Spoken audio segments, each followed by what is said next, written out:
Welcome to Marketing Unzipped, the podcast where we strip down the complexities of digital marketing to uncover the strategies that truly work. I'm your host, Rob Curtis. I'm absolutely thrilled to have you here and thanks for listening again. Let's kick things off with a question. Are you tracking the right marketing metrics? Overwhelmed by reports? Struggling to figure out what's actually moving the needle for your business? If it all sounds familiar, you're in the right place. Because in today's episode, we're diving into the 5 key marketing metrics every marketer should track. And by the end of this episode, you'll know exactly which metrics matter the most, why they're essential for driving success, and how to use them to make smarter, data-driven decisions. So grab your coffee, grab your smoothie. If you're having a January detox, carry on, but let's get unzipped.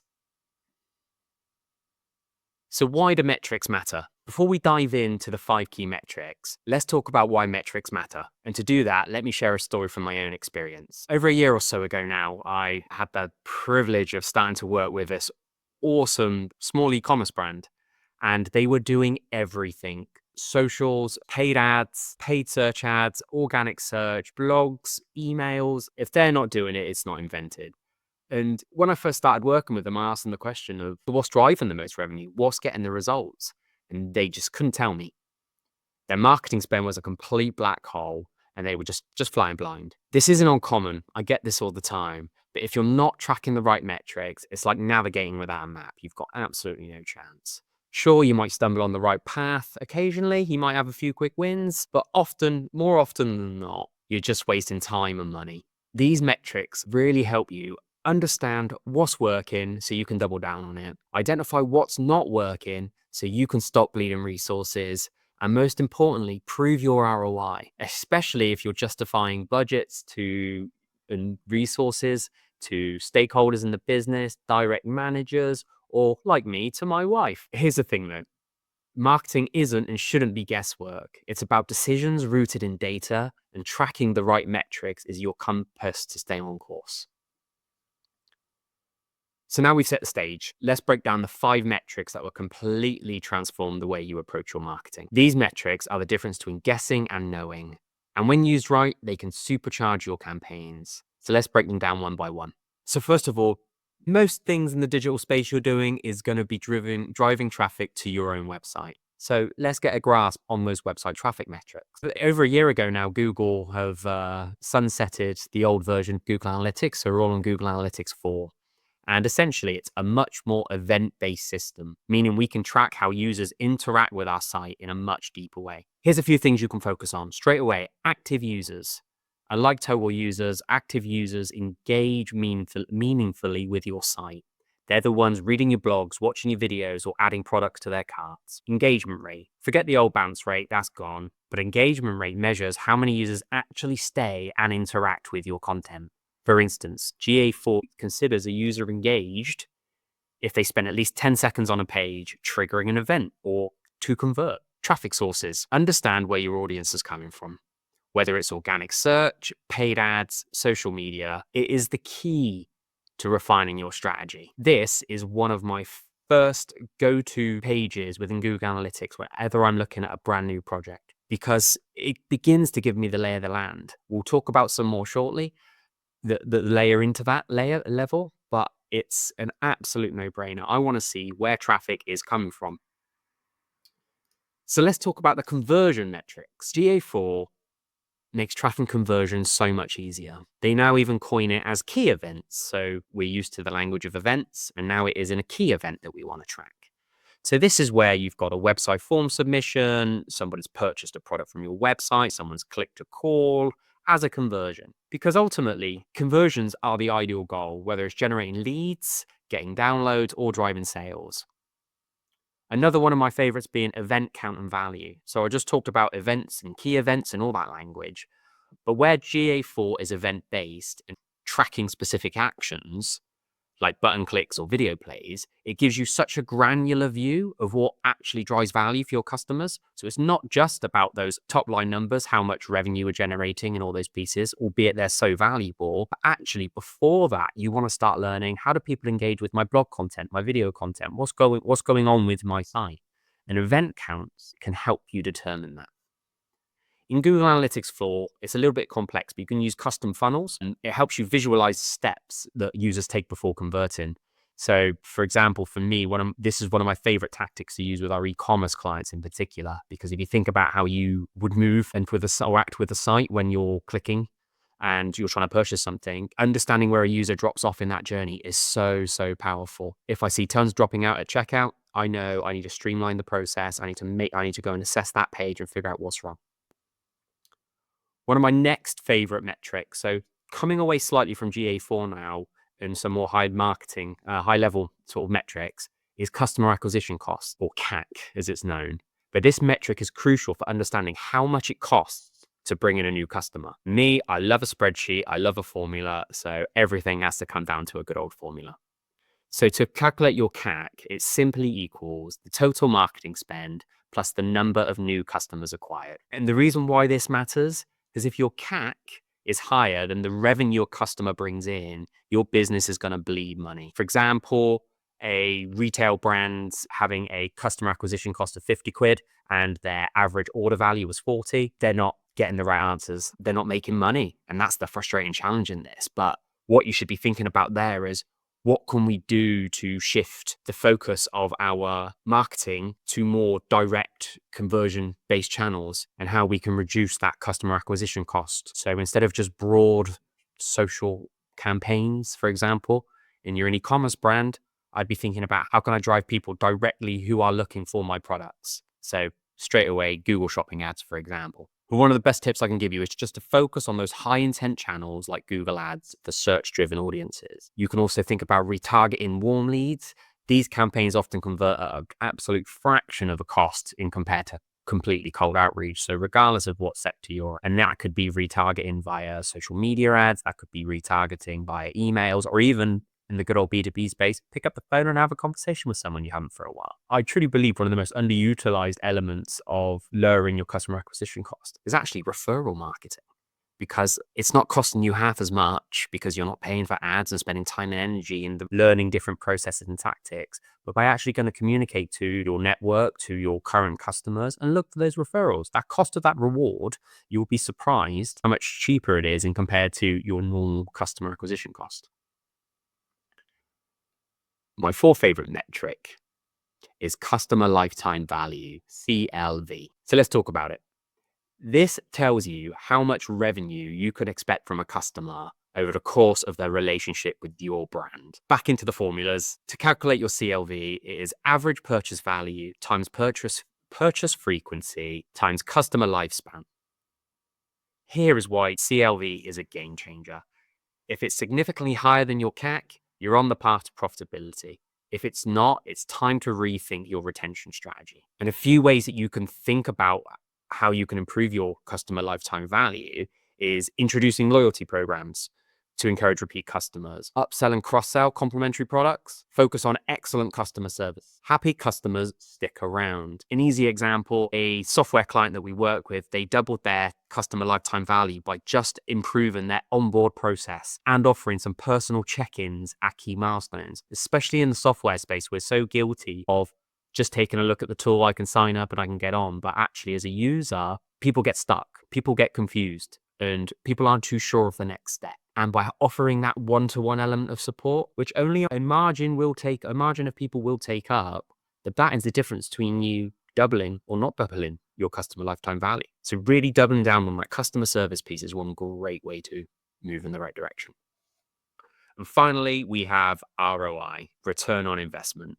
And this is the metric that answers the million-dollar question: is this campaign actually making me money? Throwing another formula in the mix, it's nice and easy to calculate. So to calculate your ROI, it's revenue minus costs, of which then you divide that by your same cost times by 100, so we can get a percentage. It's much nicer and much rounder. So simple example of that, if you spend £1,000 on an ad campaign and it generates £5,000 in revenue, your ROI is 400%. If your ROI is negative, it's time to revisit your strategy. So how do you improve your ROI? There's so many different elements that I could run down with that question. And I think for some quick headlines, if I'm running any sort of marketing campaign, I would really focus on narrowing my audience to target those users that are showing such high intent to purchase, to inquire, whatever it is. That doesn't mean we ignore the other top of the funnel, so to speak, or the people that don't know about us yet, but we spend our energy and effort to really improve that ROI by trying to meet with people that are that are showing all of those positive buying signals. If I was thinking about ad creatives, it's all about testing and optimizing. So think about those headlines, think about your creatives, think about all of those parts of that process of what you can do to test, learn, and then double down in what's going to improve, essentially. And one little nugget in that as well, and I'm bringing it back to Google Analytics 4, is use their GA4's attribution models. So you can see and track which channels are driving the most value. So now we've broken down those 5 key metrics. Let's talk about how you can actually apply this knowledge starting today. First, take a moment to calculate your customer acquisition costs. Pull up your marketing spend and divide it by the number of new customers you've acquired in the same time frame. If your CAC feels high, here's what you need to do. So look at where you're spending most of your budget. Are those channels actually driving quality leads? Experiment with retargeting campaigns. So if you've got email addresses, that could be emails. If you set up the meta pixels or social pixels on your site, then retarget them with ads. Because again, as I mentioned earlier, those users that recognize your brand are more likely to engage with your business and your brand as long as you can offer them something they want. And don't forget to refine that targeting. So narrow down your demographics based on actually those people who are inquiring. Where are they from? What are their habits? What do they look? Taking a look at customer lifetime value. Focus on retention. Once you calculate that number, which I'll remind you, it's to calculate your CLV, it's average purchase value times purchase frequency times customer lifespan. So once you've got that number, you've just got to ask yourself the plain and simple question of how can I increase this? Introduce a loyalty program or a subscription model to keep customers coming back, especially in the e-com spaces. Upsell, cross-sell complementary products. Think of what Starbucks, Costa, McDonald's, whenever they ask you, would you like X with that? That is just an upsell process, and it is so simple. Your customers don't know that they can be upsold to unless you present it to them. And most importantly in this, focus on your customer service. A positive experience will keep customers loyal for the long haul. Website traffic metrics. Check your engagement, plain and simple. So log into Google Analytics 4 and look at your engagement rates. Are users staying on your site or are they bouncing off after a few seconds? If engagement is low, start thinking about things even as simple as your website's load speed. Nothing drives more people away than a slow, rubbish loading site. But make sure your content as well on those pages is relevant to your audience. If your social media ads, for example, are talking about one thing and you're sending them to a page, does that page deliver on the promise that ad made? And make sure you think about what sorts of visuals, video, and interactive elements that you can utilize on those pages to keep users engaged. Number 4, conversions. Simplify the path to success. So conversions are the end goal. So focusing on making it as easy as possible for users to take the action you want, whether that be an e-commerce purchase, a lead form, whatever it is we want users to do on those pages. But go and review your website's user journey. Are your call to actions clear and compelling? We're renowned in Britain for being far too polite and nice, and we should take some inspiration from our American neighbors to be really clear in saying, I want you to do this. I want you to take this action. But make sure you test different versions. So different layouts of the page, or make small subtle changes as you go. And that could be to your forms in respect of how many questions we need to get from them. Can we make it simpler for them to complete and still get everything we need? Think about the landing pages or even just the checkout process, like I mentioned earlier. Sometimes even just shortening that form from 5 to 4 fields, it can skyrocket conversions. It's one extra nugget that makes it easier for your customers to convert or your potential customers to convert. And don't forget to track those micro conversions. So things like newsletter signups or video plays, they're small wins that can lead to bigger results. And ultimately that helps fuel the data to help you make the right decisions. And the holy grail, as I mentioned, the ROI. Pick one campaign you're running right now and calculate its ROI. If it's positive, figure out how to scale it. If it's not, here's what we need to do. If we're running paid ads, we need to revisit your targeting. Are you actually reaching the right people? Have you experimented with ad creatives, trying different headlines, visuals, or offers to see what resonates? Interestingly, at this point, this can all be attributed in the exact same way to your email marketing, even to the process of your search engine optimization. Do our meta titles and descriptions when we Google something, are they engaging enough? So the first thing you see on a Google search result, are those meta titles and descriptions engaging enough to make me want to click? Have the same process mindset there as if it's an ad. And then, as I mentioned earlier on, does your landing page promise on what the ad offered? If it doesn't, we need to go and address it. We need to think about the type of content and pieces on there. And just remember to use that GA4 data to identify which channels are actually pulling their weight. A quick little bonus tip for you, but one of my favorite things, because considering we pull so much data from so many different resources, it can become quite a headache really, really easily. So my favorite thing is to use a tool called Looker Studio, and it's a Google product. You can plug in other tools to it. So we have clients where we'll pull in Facebook data, MailChimp data, whatever platforms we're working with them on. And we can present that to them in one dashboard. And it's such a nice system to click, drag and drop.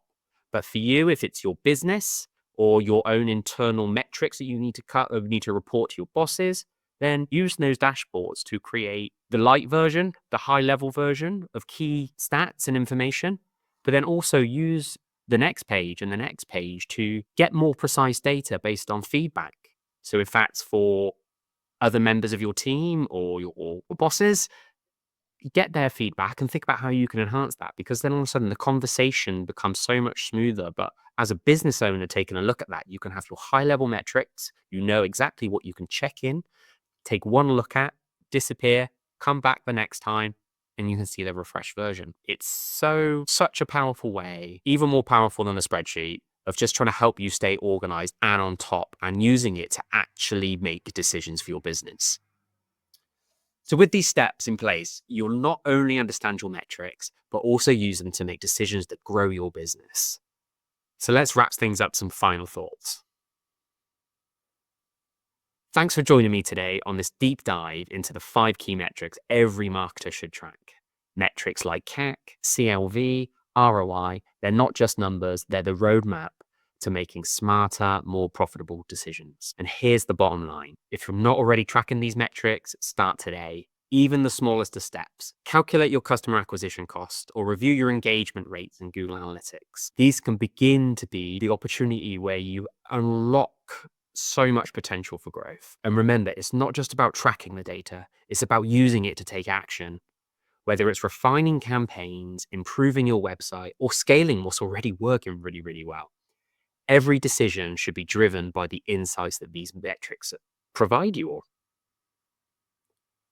If this episode sparked any questions or ideas, I'd love to hear from you.